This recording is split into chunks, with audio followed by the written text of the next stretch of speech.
Nasab Alwi sudah ijma internasional, kata Hanif Alatas. Ini memang ijma ulama internasional itu siapa saja ulamanya ya. Kemudian biasanya kalau ijma itu kan dalam ranah fikih ya, bukan dalam ranah nasab. Nasab itu ilmu yang terkait dengan histori atau sejarah dan harus dibuktikan dengan fakta, data yang empiris.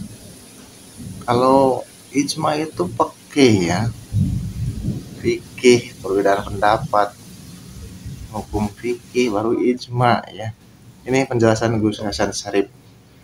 Cuman ini karena ada beberapa teman-teman itu yang komen di video VT saya di TikTok maupun di YouTube, short video dan Facebook ya. Ketika saya mengatakan bahwasanya nasabnya Ba'alawi itu ya 100% itu gagal teman-teman. Batal, tidak bersambung kepada Nabi. Kenapa? Karena ada satu hal yang membuat mereka itu tidak bisa mempertahankan keabsahan nasabnya sampai kapanpun. Jadi begini teman-teman ya, di dalam kitab Al-Madkhal, di dalam kitab Muqaddimat fi Ilmil Ansab, itu ada pembahasan tentang qilalun nasab, ya, beberapa cacat di dalam sebuah nasab ya. Nah, di antara beberapa cacat itu ada 3 teman-teman. Yang pertama ya, al-illatu fis sanad, ya, cacat di dalam sanad periwayatan. Yang kedua, al-illatu fil matan, cacat di dalam matannya. Matan itu artinya penyebutan nama ataupun urutannya, gitu loh.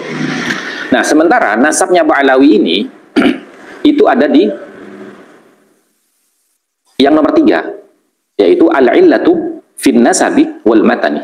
Fis sanati, al-illatu fis sanadi wal matani. Ya, jadi cacatnya nasabnya Ba'alawi ini di dalam sanad periwayatan dan matannya, itu loh teman-teman ya. Nah, saya kira tidak perlu saya jelaskan karena yang disebut dengan sanad periwayatan sudah jelas kan, ya toh. Artinya sanad periwayatan silsilah nasab mereka itu ya tidak ditemukan sumbernya, ya tidak ditemukan sumbernya. Nah, disitulah cacat daripada sanad periwayatannya. Kemudian matannya itu penyebutan nama Ubaidillah itu tidak ditemukan dalam kitab-kitab nasab, ya. Kalaupun mereka beralasan bahwasanya di dalam kitabnya Bahauddin Al-Janadi itu menyebutkan nama Abdullah, itu kan bukan Ubaidillah. Abdullah kok bisa jadi Ubaidillah? Nah, ini disebut cacat di dalam matannya, gitu loh. Nah, atau istilah lainnya dalam kitab Muqaddimat itu disebut adraj, ya, merubah penyebutan nama yang memang tidak pernah disebutkan oleh sejarawan maupun ahli nasab. Nah, kemudian orang ini ya komen di video saya itu mengatakan, saya ini Ahlus Sunnah wal Jamaah, jadi saya ikut ijma ulama internasional tentang keabsahan nasab Ba'alawi. Nah, ini kan lucu teman-teman ya. Yang pertama, ijma itu tidak dikenal di dalam istilah-istilah disiplin ilmu nasab. Karena apa? Karena ijma itu ya sesuatu yang berbeda, ya, 2 hal yang berbeda, kemudian dicari persamaannya, lalu disepakati.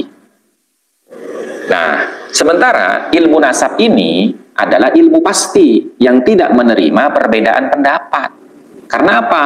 Karena ilmu nasab ini harus qat'iyud dilalah alal maksud, bukan dhonni.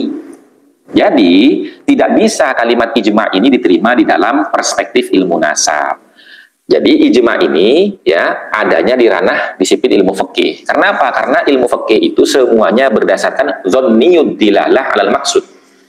Ya, dalil-dalil kemungkinan terhadap apa yang dimaksud. Sementara kalau ilmu nasab itu qat'iyud dilalah alal maksud, yaitu dalil-dalil pasti benarnya terhadap apa yang dimaksud, sehingga tidak ada perbedaan pendapat di dalam disiplin ilmu nasab berbeda dengan ilmu fikih teman-teman ya.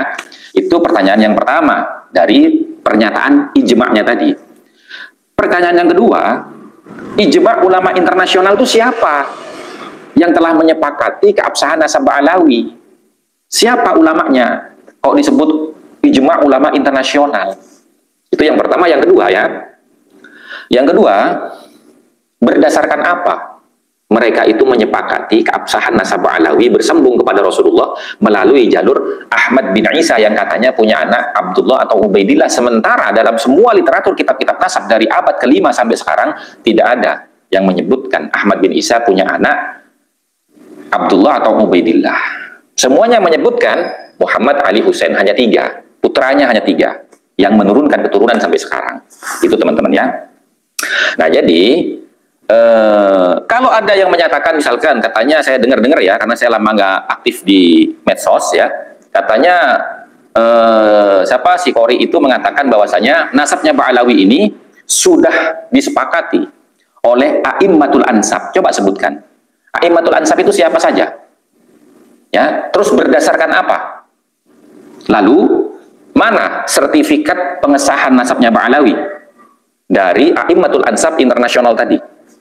Ya, jadi semua itu harus ada pembuktian teman-teman. Apa yang kita bicarakan itu harus sesuai dengan data dan realita yang ada. Makanya harus ada dalil dan burhan, harus ada alasan dan juga bukti, maka bisa diterima teman-teman ya.